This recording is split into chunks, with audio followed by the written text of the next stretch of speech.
ابن شہاب نے خبر دی، کہا کہ مجھے عمر بن اسید بن جاریہ ثقفی نے خبر دی جو بنی زہرہ کے حلیف تھے اور حضرت ابو ہریرہ رضی اللہ عنہ کے شاگردوں میں شامل تھے کہ حضرت ابو ہریرہ رضی اللہ عنہ نے کہا نبی کریم صلی اللہ علیہ وسلم نے 10 جاسوس بھیجے اور ان کا امیر عاصم بن ثابت انصاری رضی اللہ عنہ کو بنایا جو عاصم بن عمر بن خطاب رضی اللہ عنہ کے نانا ہوتے ہیں۔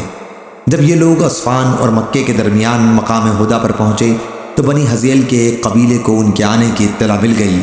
اس قبیلے کا نام بنی لحیان تھا۔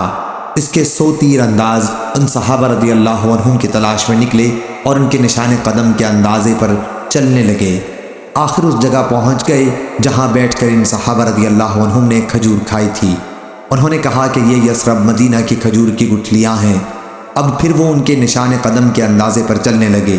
جب حضرت عاصم بن ثابت رضی اللہ عنہ اور ان کے ساتھیوں نے ان کے آنے کا معلوم کر لیا تو ایک محفوظ جگہ پناہ لی۔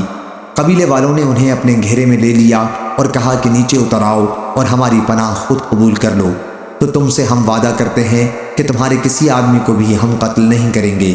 حضرت عاصم بن ثابت رضی اللہ عنہ نے کہا مسلمانوں، میں کسی کافر کی پناہ میں نہیں اتر سکتا۔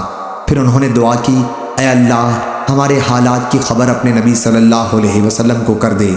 آخر قبیلے والوں نے مسلمانوں پر تیر اندازی کی اور حضرت عاصم رضی اللہ عنہ کو شہید کر دیا۔ بعد میں ان کے وعدوں پر 3 صحابہ اتر آئے۔ یہ حضرات حضرت خبیب، زید بن وثنہ اور ایک تیسرے صحابی تھے۔ قبیلے والوں نے جب ان تینوں صحابیوں پر قابو پا لیا تو ان کی کمان سے تانت نکال کر اسی سے انہیں باندھ دیا۔ تیسرے صحابی نے کہا یہ تمہاری پہلی دغابازی ہے، میں تمہارے ساتھ کبھی نہیں جا سکتا، میرے لیے تو انہی کی زندگی نمونہ ہے۔ آپ کا اشارہ ان صحابہ کی طرف تھا جو ابھی شہید کیے جا چکے تھے۔ کفار نے انہیں گھسیٹنا شروع کیا اور زبردستی کی، لیکن وہ کسی طرح ان کے ساتھ جانے پر تیار نہ ہوئے تو انہوں نے ان کو بھی شہید کر دیا اور حضرت خبیب رضی اللہ عنہ اور حضرت زید بن دسنہ کو ساتھ لے گئے اور مکے میں لے جا کر انہیں بیچ دیا۔ یہ بدر کی لڑائی کے بعد کا واقعہ ہے۔ حارث بن عامر بن نوفل کے لڑکوں نے حضرت خبیب رضی اللہ عنہ کو خرید لیا۔ انہوں ہی نے بدر کی لڑائی میں حارث بن عامر کو قتل کیا تھا۔ کچھ دنوں تک تو وہ ان کے یہاں قید رہے، آخر انہوں نے ان کے قتل کا ارادہ کیا۔ انہی دنوں حارث کی کسی لڑکی سے انہوں نے موئے زیر ناف صاف کرنے کے لیے اس طرح مانگا، اس نے دے دیا۔ اس وقت اس کا ایک چھوٹا سا بچہ ان کے پاس کھیلتا ہوا اس عورت کی بے خبری میں چلا گیا۔ پھر جب وہ ان کی طرف آئی تو دیکھا کہ بچہ ان کی ران پر بیٹھا ہوا ہے اور اس طرح ان کے ہاتھ میں ہے۔ انہوں نے بیان کیا کہ یہ دیکھتے ہی وہ اس درجہ گھبرا گئی کہ حضرت خبیب رضی اللہ عنہ نے اس کی گھبراہٹ کو دیکھ لیا اور بولے کیا تمہیں اس کا خوف ہے کہ میں اس بچے کو قتل کر دوں گا؟ یقین رکھو کہ میں ایسا ہرگز نہیں کر سکتا۔ ان خاتون نے بیان کیا کہ اللہ کی قسم میں نے کبھی کوئی قیدی حضرت خبیب رضی اللہ عنہ سے بہتر نہیں دیکھا۔ اللہ کی قسم میں نے ایک دن انگور کے خوشے سے انگور کھاتے دیکھا جو ان کے ہاتھ میں تھا، حالانکہ وہ لوہے کی زنجیروں میں جکڑے ہوئے تھے اور مکے میں اس وقت کوئی پھل بھی نہیں تھا۔ وہ بیان کرتی تھیں کہ وہ تو اللہ کی طرف سے بھیجی ہوئی روزی تھی جو اس نے حضرت خبیب رضی اللہ عنہ کے لیے بھیجی تھی۔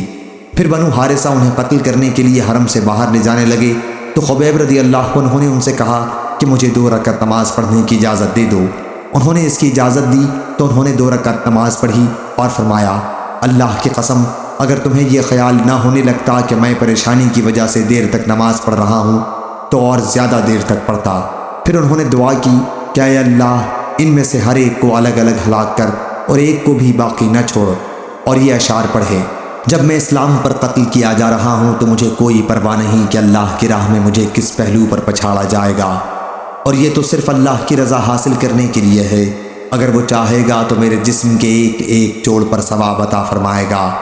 اس کے بعد ابو سروہ عقبہ بن حارث ان کی طرف بڑھا اور انہیں شہید کر دیا۔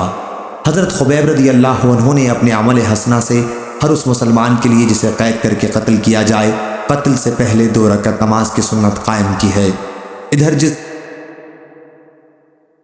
جتنا صحابہ رضی اللہ عنہم پر مصیبت آئی تھی حضور صلی اللہ علیہ وسلم نے اپنے صحابہ رضی اللہ عنہم کو اسی دن اس کی خبر دے دی تھی۔ قریش کے کچھ لوگوں کو جب معلوم ہوا کہ عاصم بن ثابت رضی اللہ عنہ شہید کر دیے گئے ہیں تو ان کے پاس اپنے آدمی بھیجے تاکہ ان کے جسم کا کوئی حصہ لائیں جس سے انہیں پہچانا جا سکے۔ کیونکہ انہوں نے ہی بدر میں ان کے ایک سردار عقبہ بن ابی معیط کو قتل کیا تھا، لیکن اللہ تعالیٰ نے ان کی لاش پر بادل کی طرح بھیڑوں کی ایک فوج بھیج دی اور انہوں نے آپ کی لاش کو کفار قریش کے ان آدمیوں سے بچا لیا اور وہ ان کے جسم کا کوئی حصہ بھی نہ کاٹ سکے۔ اور کعب بن مالک رضی اللہ عنہ نے بیان کیا کہ میرے سامنے لوگوں نے مرارہ بن ربیع عمری رضی اللہ عنہ اور ہلال بن امیہ واقفی رضی اللہ عنہ کا ذکر کیا، جو غزوہ تبوک میں نہیں جا سکے تھے، کہ وہ صالح صحابیوں میں سے ہیں اور بدر کی لڑائی میں شریک ہوئے تھے۔ صحیح بخاری حدیث نمبر 3989۔